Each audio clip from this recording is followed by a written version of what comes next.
Halo, Assalamualaikum warahmatullahi wabarakatuh.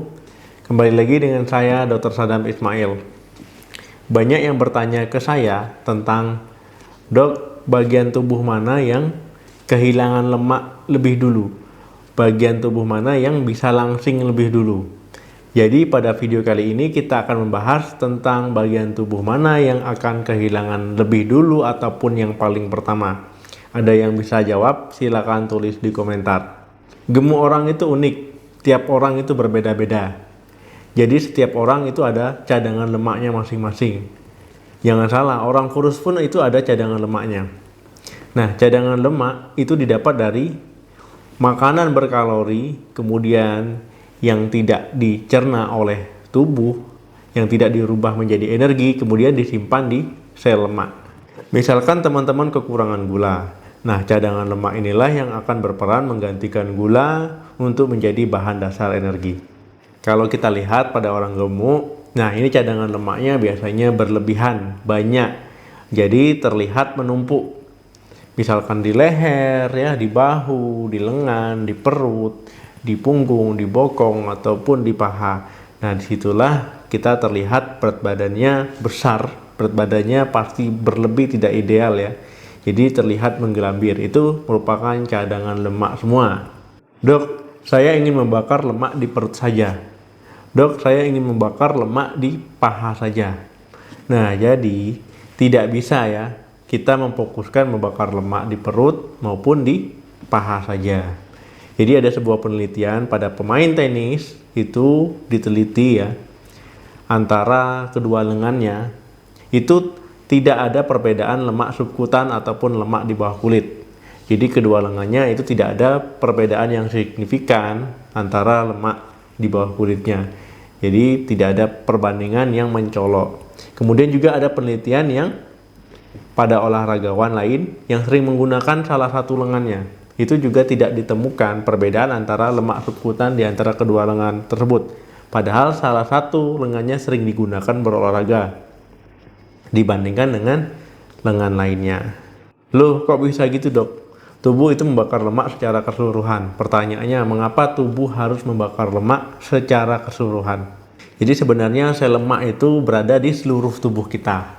Nah, memang ada pada laki-laki itu lebih cenderung sel lemaknya banyak di daerah perut.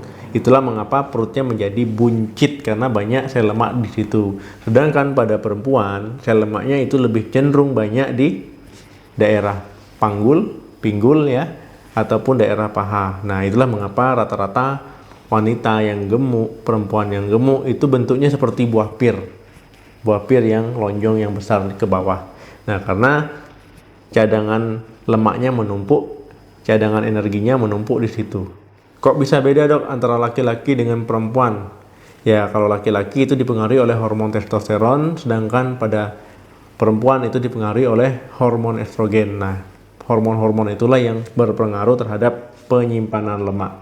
Jadi karena sel-sel lemak berada di seluruh tubuh, secara alami tubuh akan menggunakan cadangan lemak, cadangan energi tadi dibakar ya secara keseluruhan di seluruh tubuh kita.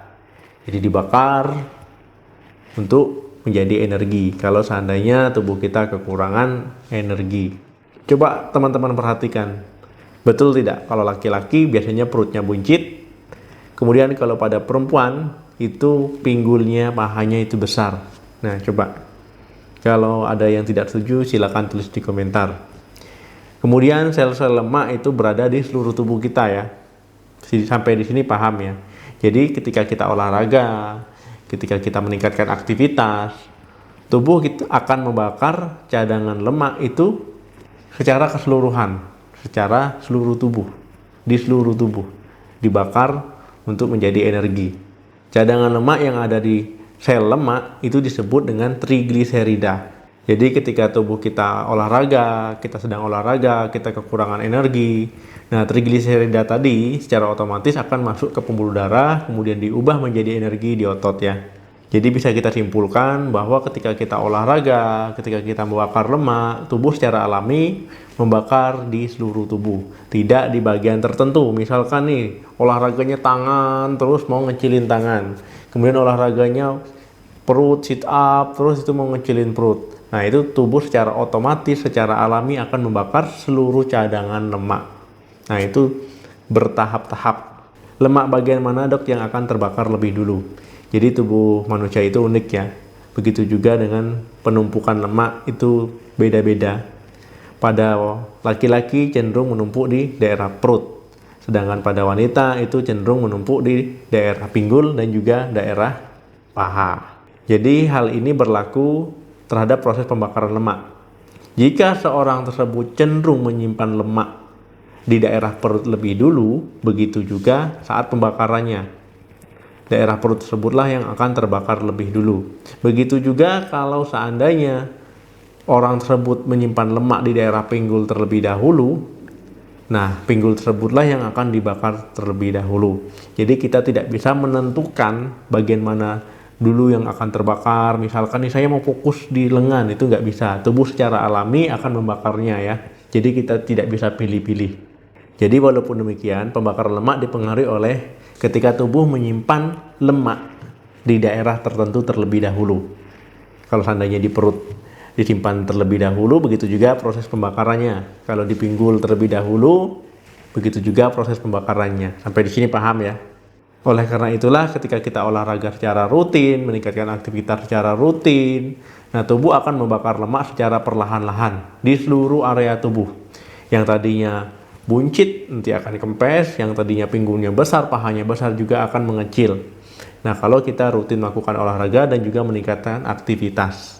Jadi memang kita dianjurkan untuk olahraga secara rutin dengan intensitas sedang, itu 2,5 jam sampai dengan 3 jam per minggunya untuk mencegah penumpukan lemak di daerah tubuh.